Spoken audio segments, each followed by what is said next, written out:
Ladies and gentlemen, welcome back to In the Zone. It was a little bit of a hiatus for Pete and I in the summer. We took a little bit of vacation.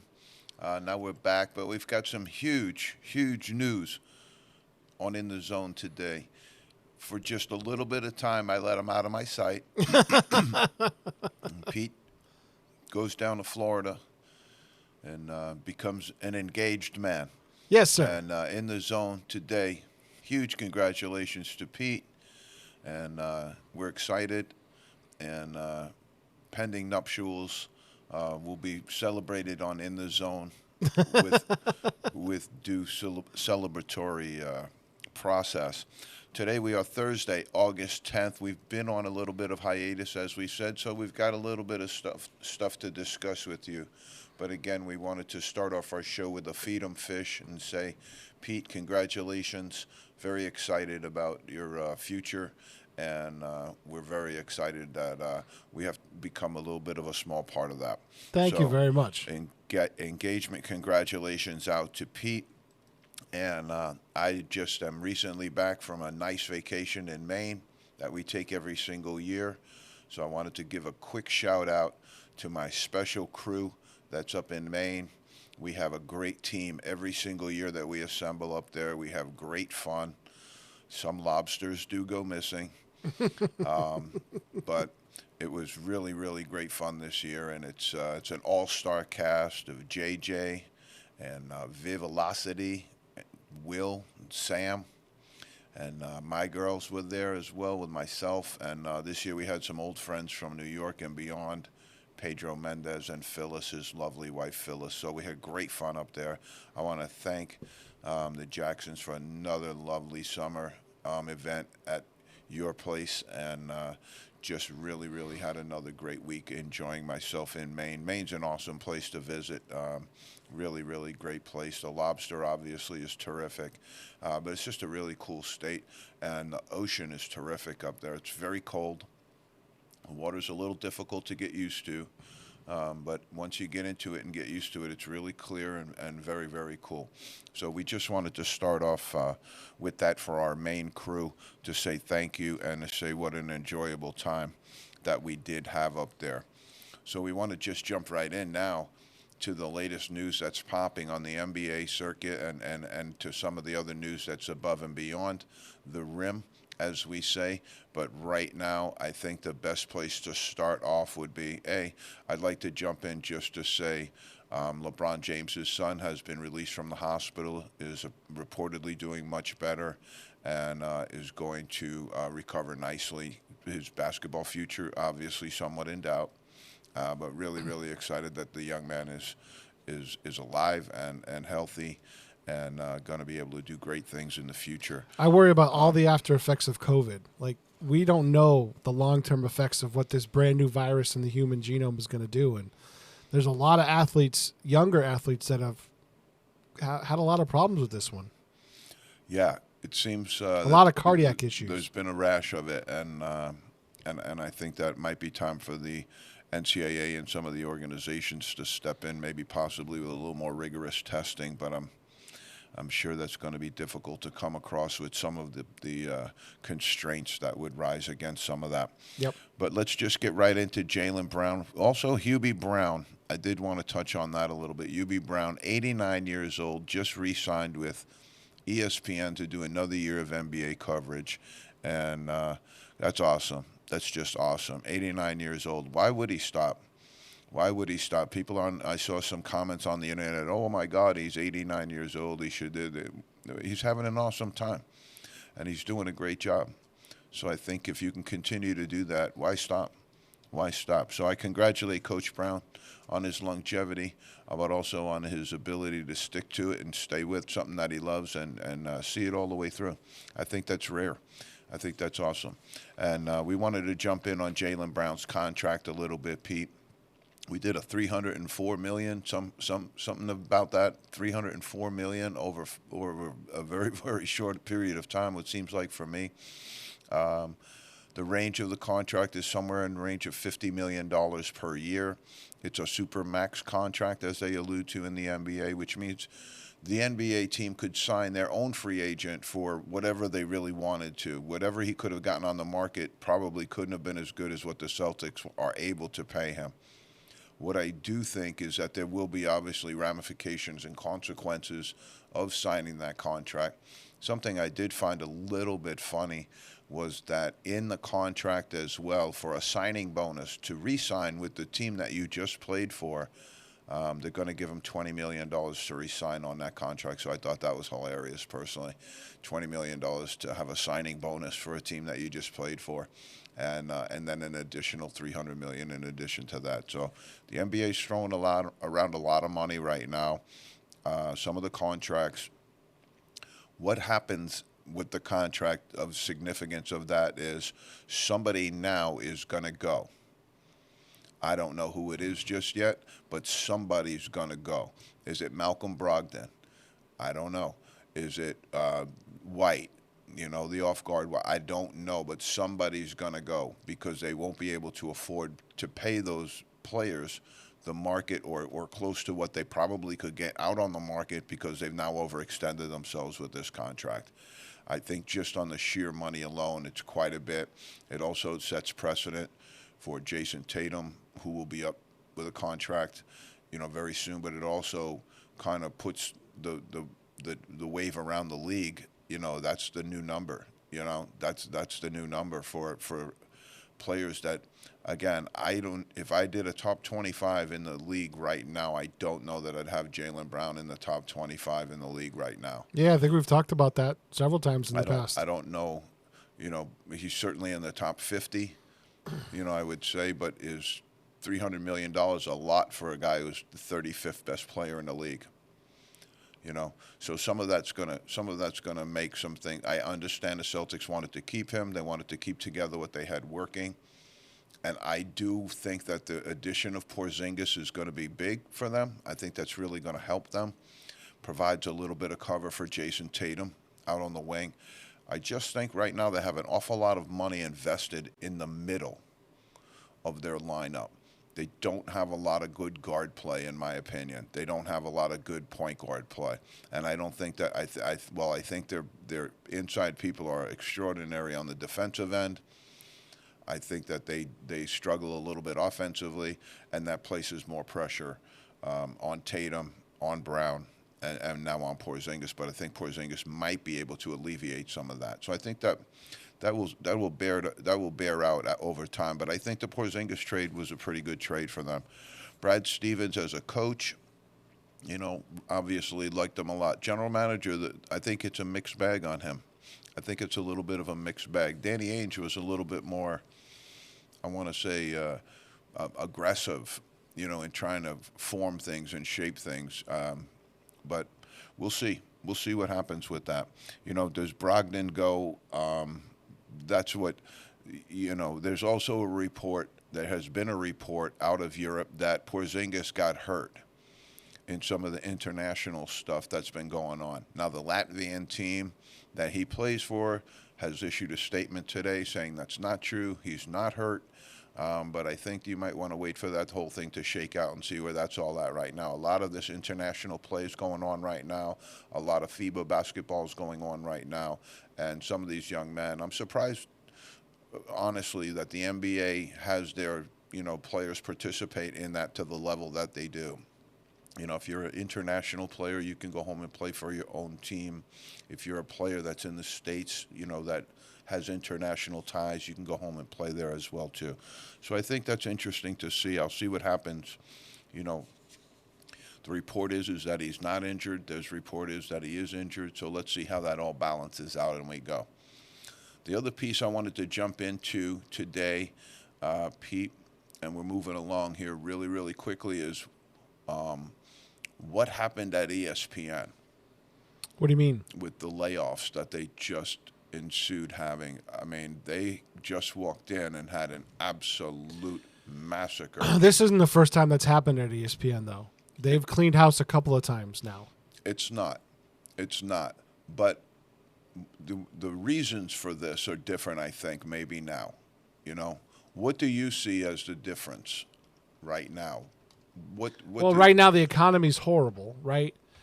Also, ESPN went bi-coastal, and I think it became unsustainable when they opened up this huge operation in LA as well.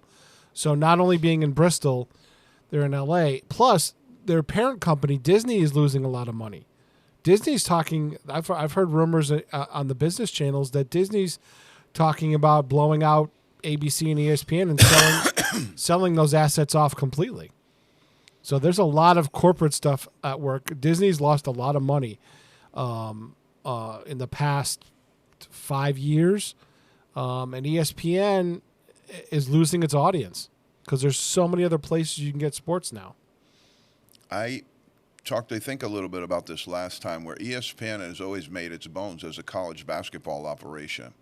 And now they have operated on many, many different levels and become international. And they're absolutely a huge success story in the American landscape of sports.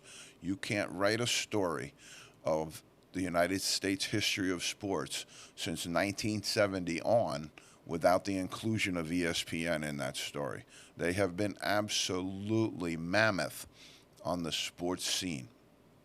I think sometimes there was an old friend back home who used to sit in the bars that I bartended at back home, and he would say, sometimes you can be too smart. And when you're too smart, you wind up outsmarting yourself. And I think at ESPN, and again, you mentioned the Disney piece of it, which I think is, I would assume with all of the problems that Disney's having, some of that is trickled down into the subsidiary companies that they have of ESPN. But some of the changes that they made were really, really significant. Jeff Van Gundy, Mark Jackson, Sulzy Kolber has been there for over 30 years. Jalen Rose. So it was interesting to see the kind of the selection of the people. Sounds like they're cutting the big salaries to me. There was some really big salaries. And to be honest, I was a little surprised at some of the money that they do make, that some of the newscasters there do make. But they've decided, that Stephen A. Smith and some of the other players that they have on the team there are the future. But Max Kellerman was taken out after a really, really long stint there. I'm honestly not sorry he's gone. I'm just not. I never liked Max Kellerman. I never liked how he did sports commentary because he really wasn't a reporter. He was a opinion guy. That I think But again, that was part of his appeal, I guess, to some people as well. I'm with you. I never got his appeal. I believed he had zero appeal. I was shocked it took them this long to get rid of him. But at the same time, you have to look at this also from a little bit of if you were the inside people of ESPN and you're trying to put together this really dynamic team to deliver a very, very broad array of sports. Let's face it, most people are pretty singular or binary in their approach to sports. They have, good knowledge of one sport. They have good knowledge possibly of two sports. But after that, even the sportscaster's knowledge of what they're talking about diminishes the further and further you extrapolate out. I mean, that's just common sense, right? That's just normal. You could do that statistically and just figure it out very, very easily, myself included. I might be able to talk about basketball really well. We might be able to move to golf or football or something like that, but after that, I'm going to be stretched pretty thin. I don't know a lot about soccer. I don't know a whole lot about lacrosse.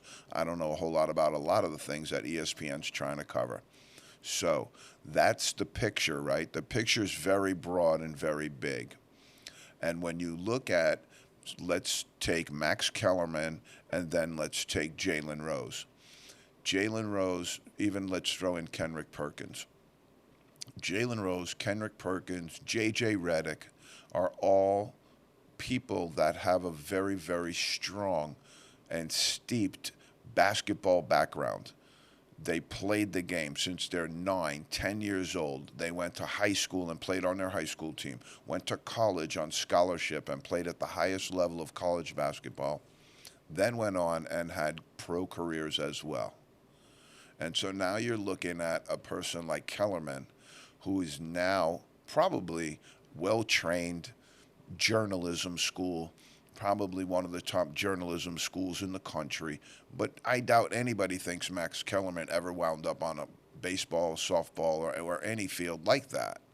And so Kellerman could handle the business side of it with the camera, with all of the machinations of what goes together in putting on a show.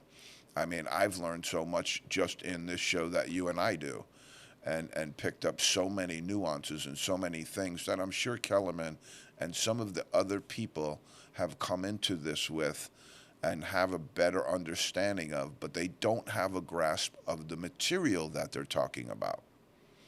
Where Jalen Rose and Kendrick Perkins and J.J. Redick have a complete understanding of what they're talking about, but their delivery, their communications degree, probably isn't there, and they come to this from a different place. And so if you're ESPN and you're trying now to put together this whole diversity of arrangement, and make it work, you see how it becomes really, really difficult, because some of the people that are on the show are going to be really good about being on a show, but some of the stuff they say is just completely nonsensical.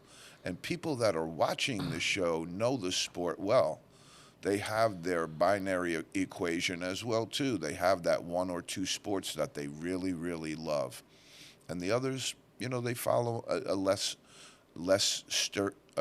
ardently. They follow them with less intensity, and therefore they have less information to talk about and less understanding to talk about.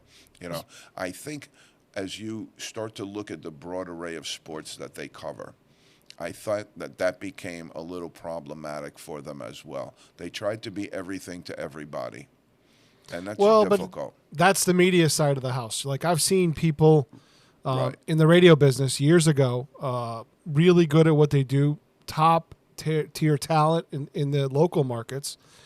And it came time for a contract renewal. The company didn't want to pay anymore. They didn't want to go for less of us. They actually tried to get them to cut their salary. So what happens is they just don't renew contracts. They let the contracts expire. It happens all the time in the media business. And I think people are starting to see that as the profits go down from advertising revenue, and a lot of these companies are not getting into the streaming business all that well. You're seeing that their market has gone down, and they can't afford to pay for them anymore and produce a decent return for their shareholders. That's the other part of it. It's not, and I've been trying to tell people this for years, it's not necessarily about the content itself. It's about the revenue that they can make. So television, and this is completely from my college days, television is a delivery system to get you advertisements, period, full stop. Everything in between that, the entertainment, is to get you to watch the advertisements. Now, what we do here is there are no advertisements, so it's a whole different animal, right? But we're also not getting, the talent is not getting paid. So the money comes somewhere. And remember, a lot of these sports networks pay these huge contracts to the NBA, to MLB, to NFL for rights, and that money has to get paid before they even pay the talent. So there's a lot involved in the media business that, yes, these guys are great and they know their sports and everything, but if they're not willing to work for less where the advertising's down, they have to go. And they'll probably bring them back as like contractors, and they'll pay them a lot less than what they do as a salary.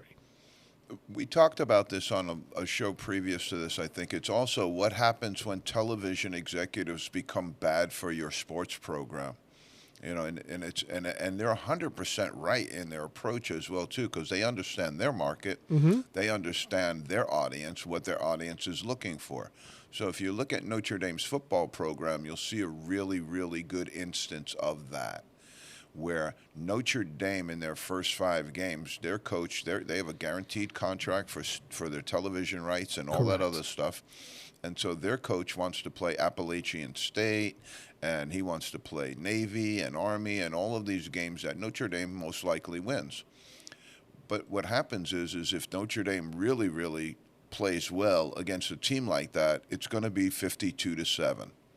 And what happens when it's 52-7, the television people know this, there's an inclination to turn the game off. Correct.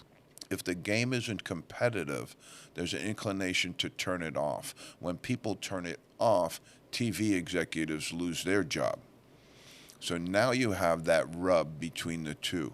So the TV executives call up the people at Notre Dame and they say, we're not going to cover this level of what you're doing with this price tag that's associated with this, because you now want to play these teams that we consider to be lesser teams.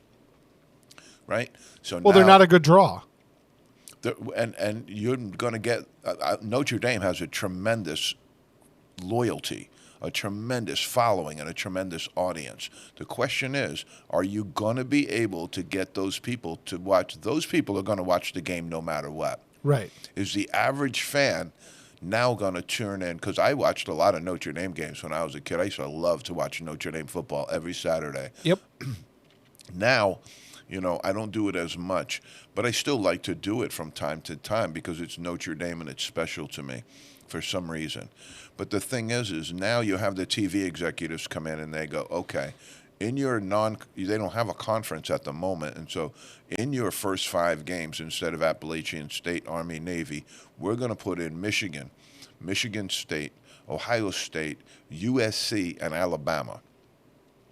And the coaching staff at Notre Dame is sitting there going, oh my God, we could lose every single one of those games. Correct. They'll be on television. They'll be widely watched. But then sometimes Notre Dame might be the team on the underside getting the channel turned off because they're getting Their butts kicked. their butts kicked. Exactly. Yeah. Exactly. So you can extrapolate that out to basketball as well. For a long time, St. John's has had a really good association with Madison Square Garden. Madison Square Garden would call up St. John's and tell St. John's, look, we need 10,000 people in the arena in order to break even on your game. And St. John's would sit there and go, wow, 10,000, that's a lot. We don't, if we run the game at home, we won't get 10,000. Madison Square Garden says, exactly. So what games does Madison Square Garden want now? Only the marquee games. Right. They want to have Syracuse and St. John's because Syracuse has tremendous New York alumni.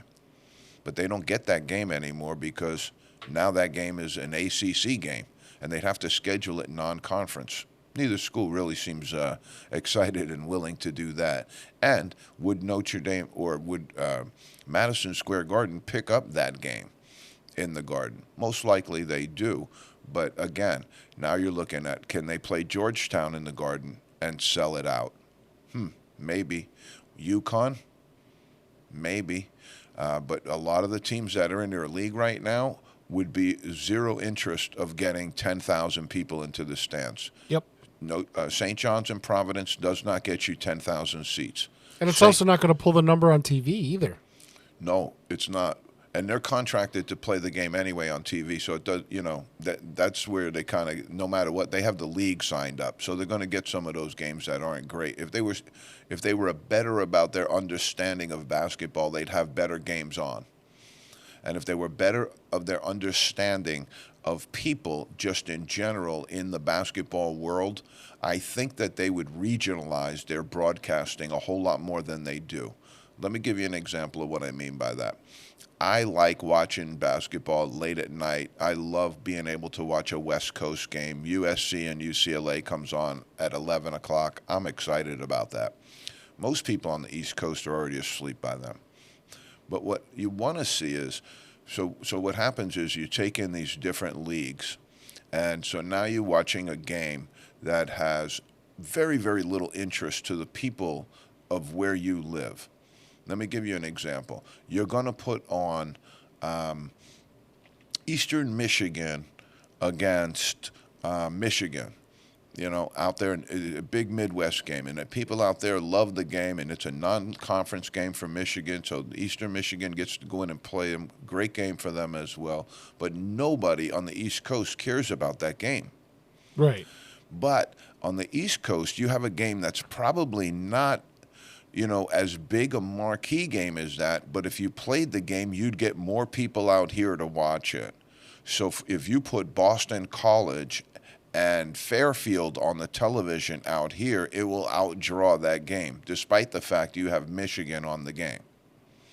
And so if they would regionalize their coverage a little bit more, I think it would be better, because I like watching games of teams that are close to me, because I know a lot of the teams, I know a lot of the coaches, I know a lot of the players involved, and so I like to watch that. And so I'd much prefer to watch Quinnipiac play Manhattan College in a MAC game than I would to see, some out-of-conference game of the Rice Owls against the Memphis Tigers. I would just rather see a When lower we were level growing game. up, baseball did it that way. And Yeah. it was huge. And when it went to national games, I don't watch any baseball at all anymore because Right. it doesn't really interest me. National game of the week used to be when they had national games of the week. It would be one game, and it would be teams you never watched, so it would be a novelty, right? Yep. And then Yeah. WS, not what the word of the Boston TV 38 in Boston would have the Red Sox contract. Well, now that everything's national and there's MLB TV, don't really care. And it's the same thing with the NBA. And to a certain extent, I agree with you. The NCAA, same thing. It's like there's all these national games that, okay, it's nice. I'll watch it for 5 minutes and probably tune out. I think personally also, once people get the sense that there's a corporate hand in your sport, you're one step from being almost obsolete and people not caring about it.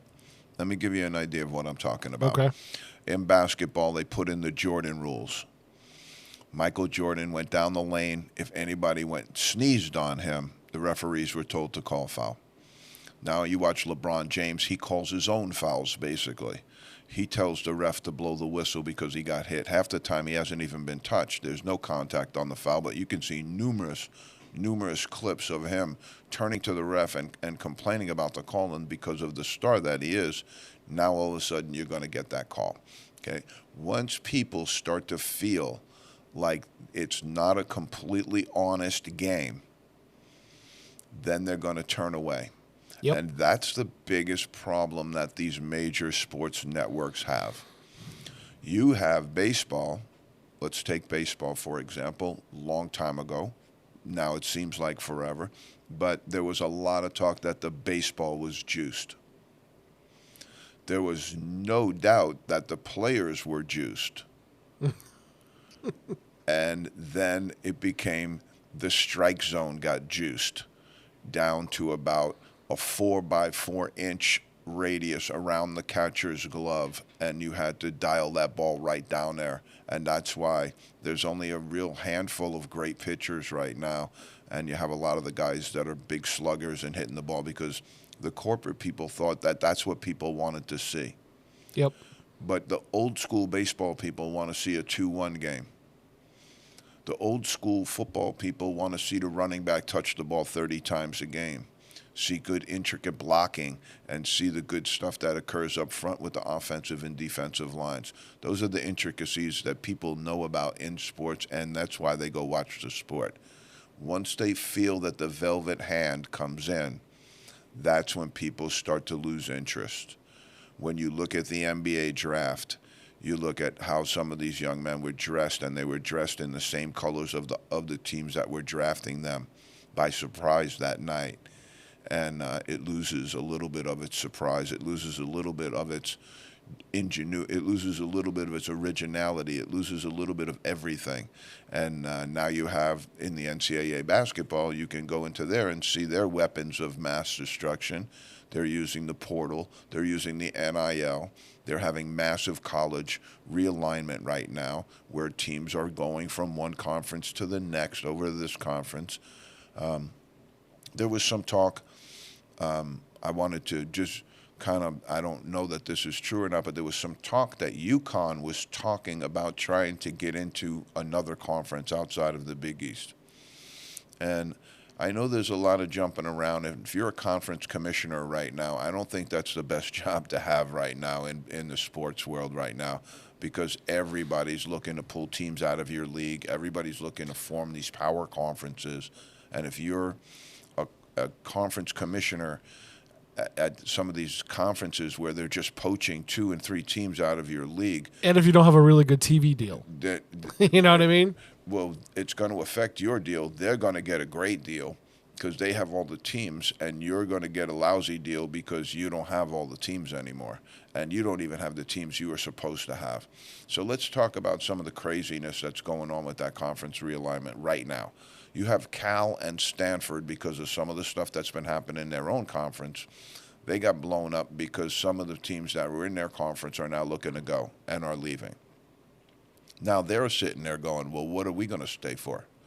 So now they're starting to look for places to go. But let me just go back to my UConn point. My UConn point was, if I was a commissioner of the Big East right now and I heard those guys, after being outside the league, going into the Conference USA League and then having to come back and almost beg the Big East to let them back in, now I hear that they're out shopping around for a new deal, I'd be upset by that, because that they were begging to come back to the Big East for years. The Big East finally relented, let them back in, and now they're out there shopping to try for another time to get this football program of theirs up and running into a level. Same thing at UMass, trying to get a football program that's not going to ever make it to the level that you need to make it to in order to compete at that level. You're not going to get there. You both have tried, and you both have lost that momentum. You're not going to make it into the big-time football arena. UMass would have done it. They would have done it already. UConn, same thing. But now they keep on dallying that they want to get out of the Big East now and go to another conference. So now you have Stanford and another school. Now these schools are located in, where's Stanford located, Pete? California. California. Okay. Cal, University of Cal, located California. They want to join the ACC now. Isn't that kind of an all the way across, which is the East Coast? Atlantic Coast Conference. Right, yeah. That's how the Big East got a team from Wisconsin. We're the Big East, but we have teams from Wisconsin. It's unbelievable. Some of the jumping around that's been allowed to occur. Also. That'd be like saying Hawaii's going into the Yankee Conference. Right. I mean, so many of these conferences, I think what you'll see is they'll stop geographically naming them anymore. It won't be the Big East anymore. It won't be the Big, it'll be something that's just not related to any type of geography whatsoever. Yeah. It's just going to be maddening right now. And the conferences were formed because it was easier to get the teams to places to play other teams in the league. And conferences were formed for rivalries as well. Right. The rivalries that existed in those conferences were great. They really were really, really good. And now they're really been put on the ropes. And you have them down to a very, very few. And the very few, it's funny, the very few that have survived are of the real power conference types, where you have Duke and North Carolina. They are not going away. But the piece of it and Pitino spoke about this, other people have spoke about this for years. The only reason this realignment is occurring, there's one reason and one reason only for this realignment to occur, and that's football. College football is a monster right now. It makes a lot of money right now. The TV money that's being poured in as a result of college football. Yep. It's the reason everybody says, okay, yep, yes, sir.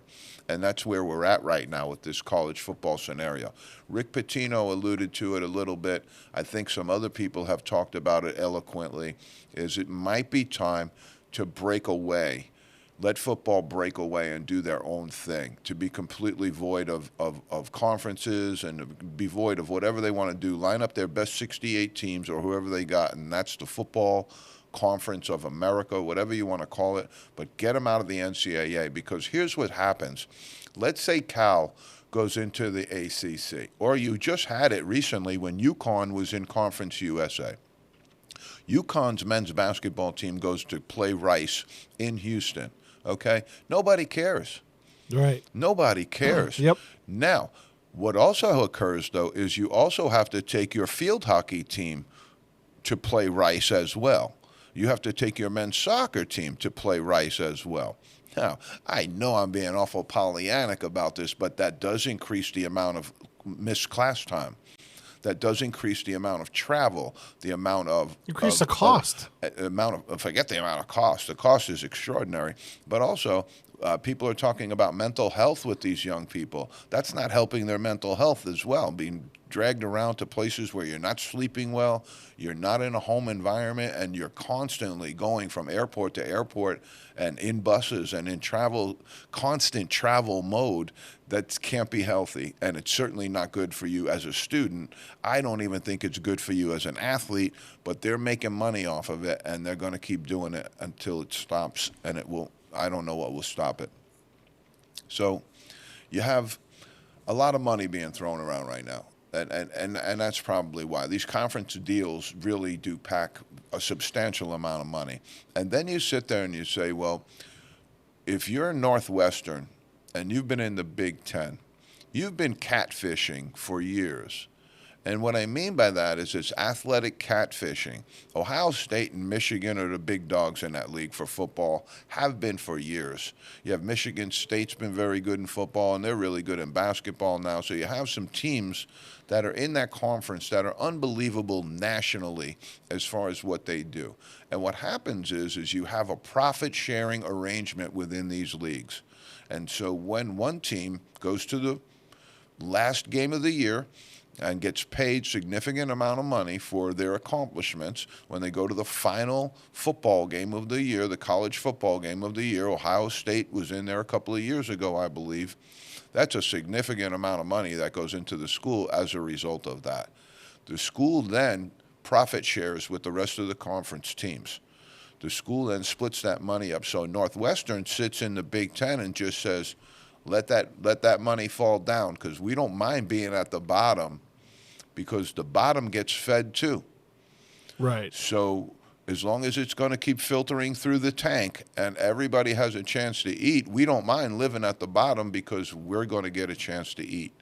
And it really eliminates what you're going to see that in the ACC in basketball as well. Duke's going to swallow up all of the recruits that they can get their hands on right now. North Carolina is kind of being left behind. I know people don't want to hear that. They're being a little bit left behind.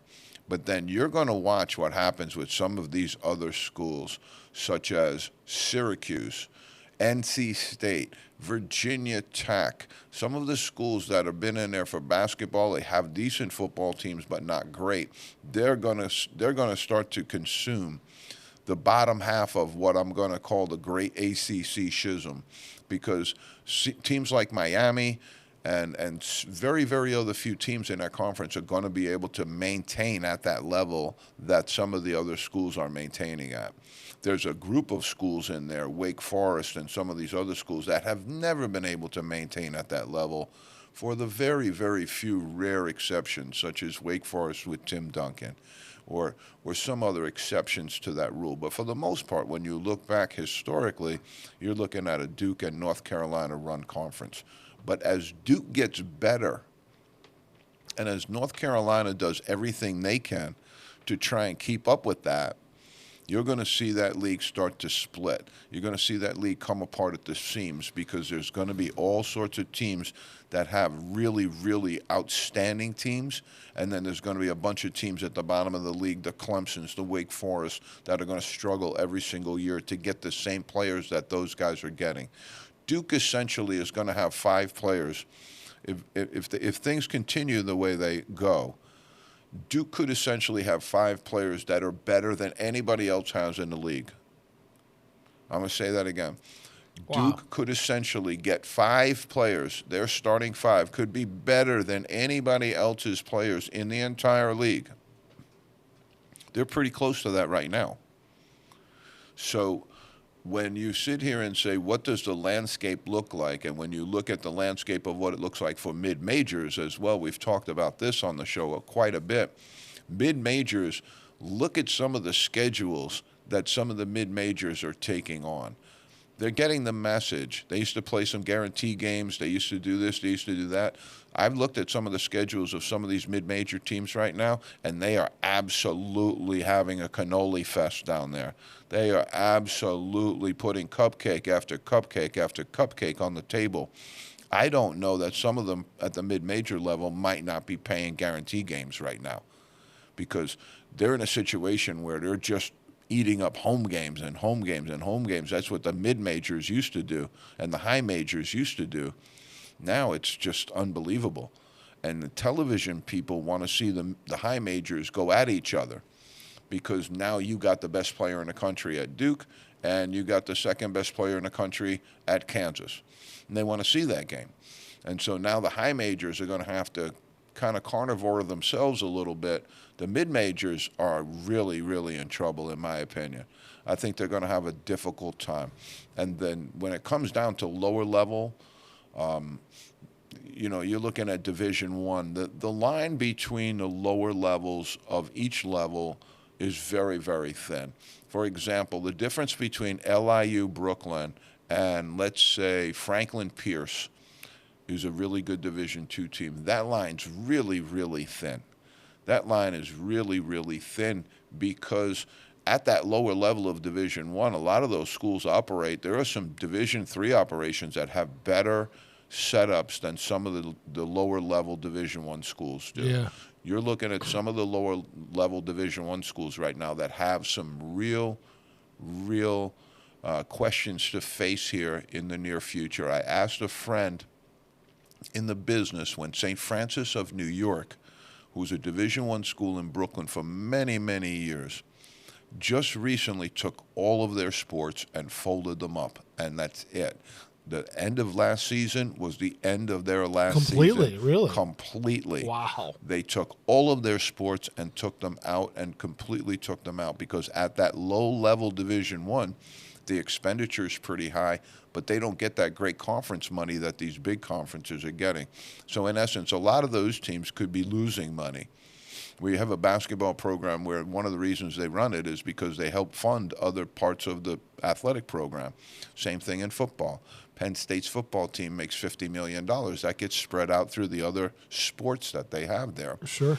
And so that's the reason they do it. But when now you're looking at this, if you brought in an accountant, and the accountant looks at your books and he says, wow, between scholarships and travel, and we haven't been in the NCAA tournament in a really, really long time, what are we running this for? What are we doing this for? I'm surprised they haven't said that at UMass for football or even basketball in quite some time. You know what I mean? UMass is a little bit different culture because a lot of it is driven donor culture. Okay. I can explain what that means in a little bit of time, but they don't have that at the lower level to the same extent. For example, they want to build a new practice facility at UMass.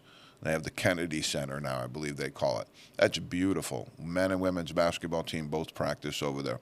When they wanted to raise the money, Derek Kellogg was the head coach at the time.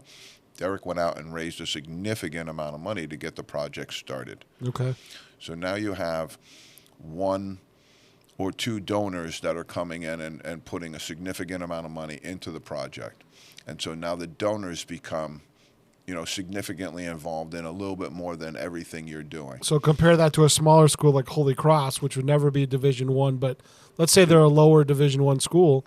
They can't raise that money because they don't have the base of a UMass alum, right? Anybody who's not affiliated with the state right now in university life is in significant trouble. Okay.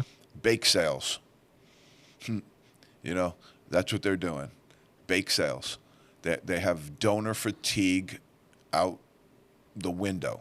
Okay. What does donor fatigue means? It means, like, let's look at a place like St. Bonaventure, Holy Cross, any of those small, Quinnipiac.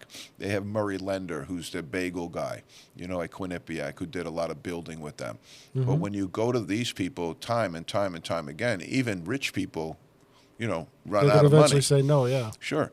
And so you run into donor fatigue because you keep on hitting the same people. UMass, they were allowed to hit some of their donors, but then also at the same time turn to the state and say, would you help us and participate in this? Right. That's where the state universities have huge advantages right now over any of the smaller universities. And you're going to see the other piece of that was the University of Hartford, which was also Division I. And doing pretty well enrollment-wise. They had some pretty good structural things there that I didn't think required them to drop Division One athletics as they did, but they dropped down to Division Three, and so I don't know which of those two models might become more prevalent, but I think you're going to see a little bit more of that happen in the future, where schools are going to either A, take the St. Francis model and say, we're going to stop sports completely. I think that's going to really, really hurt St. Francis's enrollment. But I think that means you're probably, if you did this, you might be one step from closing the school entirely.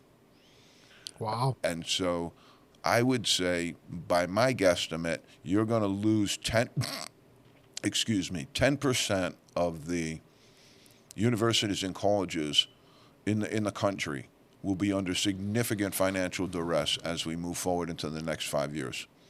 And so, Well, yeah, but I mean, just looking at the enrollment trending, just in general, is down for all universities. So yeah, unless you're sitting on some big endowment somewhere, which most schools don't have. there's less students right now. Yeah. Bigger families, are on the wane. And back in the day, people had 7 children, 5, 3. Now if you have 3 children, that's on the high end. Yep. 2 and 1 is more of the norm, and so that creates less of a pool for these colleges to attract from. Yep. The private schools are really having to do some really creative thinking with their dollars about how much money actually gets spent on the product of education, how much money actually gets spent on the social engagement with the students. And that's kind of a rub right now for a lot of these universities, because if you don't compete with some of the other schools, your enrollment will go down. Mm-hmm. If you compete too much, you're going to be spending your money, especially when you look at some of the administrative layering at some of these universities that it's occurred. Mm-hmm. Meaning your enrollment's going down, but you're hiring more deans and more assistant deans and provosts and different stuff like that. I think that's kind of deleterious to the whole picture, because you're growing. It's okay sometimes to grow when things are really, really good, but now we're growing when things aren't going to be good. Every marker tells us that enrollment's not going to be great in the next 5 years, but we continue to blast through and grow administratively. You talk to the superintendent here. The numbers are down in this school district right here in Westfield, and it's pretty significant over the past 15 years. The studies have been out for a long time about what the universities what they're facing and what they're going to go through, and there's been talk of this on many campuses for a long time right now, that this has been coming. I think there's a little bit of onus on some of the universities to be a little bit more creative, and when you talk about the change that's occurred in the enrollment model, the young group that's out there now, they're getting the sense that they're being selected a little bit at a different rate, meaning colleges are competing for them like they didn't have to in the old days. Sure. And so now, because there's less students, there as a commodity, the student has increased their value. Yep. And once the student increases their value, then they have the opportunity to now start to look around, be more selective, and start to entertain maybe possibilities they didn't think were possible in the first pass. So you have this whole new vibe that's going on with the young people right now. And what I say to people is, the change has to come, is that it's not the old model anymore. You have to recruit these young students like you do athletes. You have to recruit these young men and these young ladies like you do with athletes, So My nephew got into a school he didn't honestly think he had a shot at. and it was surprising to all of us. And then because they offered him a heck of an incentive package to come there. And it was just on academics, not sports. So, yeah, I agree with you. It's tough out there. The game has changed. Yep. The game has changed. So I'd say we got about 10 minutes left, Pete. I wanted to talk a couple of different things about that I saw in the Summer League. Again, we covered some of that before, but I wanted to just finish up with that. I think that there was some surprises in the Summer League. One of the things that was a little bit surprising to me is that in order to pump out the teams, For example, if you go through, this is again why I would advocate to the NBA administrative people, to the league executives in the NBA, I would advocate for increasing the number of draft spots that you have. Hmm. And here's what happens. So you draft two players, and then you have to fill out an NBA Summer League team. But you only have two players. Where do you get the rest of your players from? These are all players, A, that have been in your organization, may be young, have played a year in the NBA, 2 years in the NBA, maybe they sat on the bench, and then they come down to the Summer League and they fill out the rosters. So 8 of the 10, 10 of the 12 players that are on these rosters are already in the league in some fashion, or are some guys trying to get in who've had invitations before and haven't gotten signed. Different arrangements like that. You can get invited to camp, and there's gentlemen that have been out there for years and years that have been trying to make the league, and now again a team can invite whoever they want to camp. They could invite me and you to camp if they wanted to, but they get to invite whoever they want, and some of that, you see some journeymen who've been out there a really long time show up in the NBA Summer League, which is kind of cool too. But I think the NBA would be better suited to go back to about 7 or 8 rounds. We said 5, used to be 10.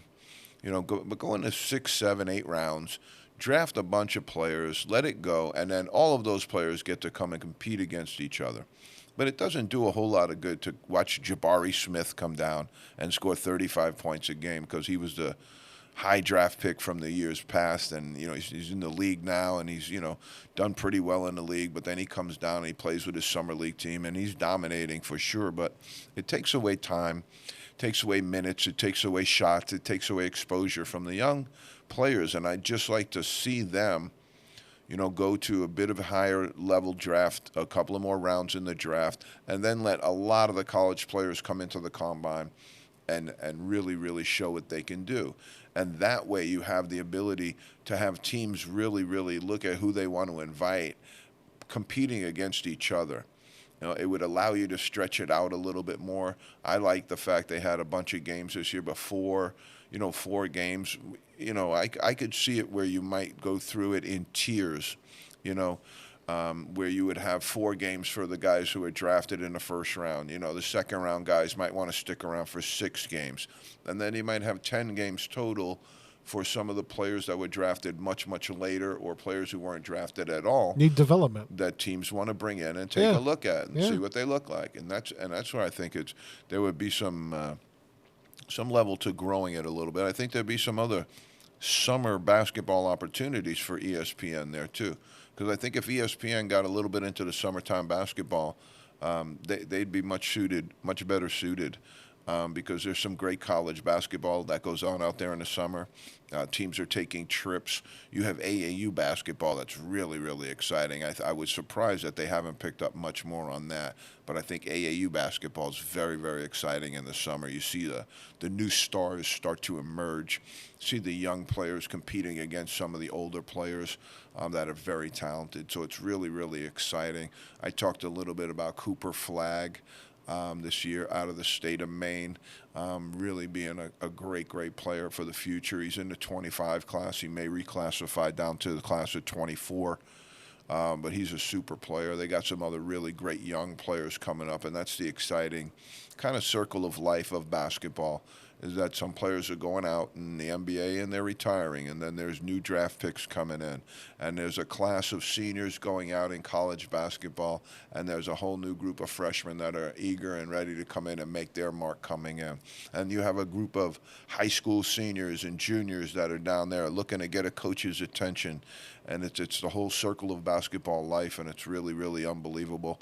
And I think it's cool that we get to cover it on In the Zone. Jabari Smith, though, we did mention him before. He looked great during the NBA Combine, though. He looked really, really good in the Summer League. I thought he was terrific. James Wiseman was there also. He was originally drafted by the Warriors, but now plays for the Detroit Pistons. I always liked his game. There's been some issues with him as far as adjusting to the pro game, but I always really liked his game. I think he'll get it back on track. Amen Thompson, although he only played a very short time, he looked very good in the combine, I thought. There was some guys there. We liked Isaiah Wong. We thought he was good. Jerace Walker, we didn't really like Jerace Walker in the position that he got drafted at. I think some of the combine illuminated that a little bit, illustrated that a little bit. He shot 17% from three-point range. We're talking 17%, Wow. under 20% from three-point range. So I just think that's part of the NBA skill set right now, which makes exciting players, is their ability to step outside and shoot, because there's just so many great players around. Undrafted players that did well for themselves, I would say the number one undrafted player who did really well for himself was Colin Castleton from the University of Florida. You and I spoke about this young man. We liked him to get drafted, probably in the second round. He didn't get drafted at all. Showed up in the combine in the summer league, looked very, very good, very competitive. I always thought his strength would be a bit of an issue, and it's going to be, but it wasn't as much of an issue as I thought previously that it might be. He has terrific shooting ability, and the one thing I thought he did really, really well was he rebounded the ball. He was the leading rookie rebounder in the summer league. So that was good. Cam Whitmore was the MVP of the summer league. They gave it to him. I think they give it to a rookie because obviously there were some players I thought that played better than he did. But they gave it to Cam Whitmore, who was out of Villanova and drafted a little bit later than everybody thought. He's an interesting player, but I think when you get to the point of, okay, because you're looking at what happens in college, and then you're looking at what happens post-draft after they've been drafted, and now you get into, the situation where you're playing in the summer league. Okay, summer league is about 1/10 as competitive as the NBA. The summer league has very few NBA stars in it. Right. And so you're looking at being in a situation where if you competed and played like this in this combine, I think you're going to really struggle when you get upstairs. And I think Jerace Walker is going to be one of the guys who has a real struggle as he goes upstairs a little bit.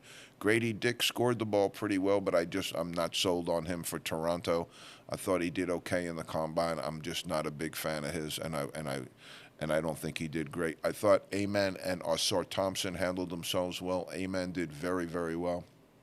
I thought, although albeit very, very limited time, Ausar played very, very well as well. He does so many things out there. He had a double-double where he doubled up in his scoring and his rebounding, and I thought that was terrific.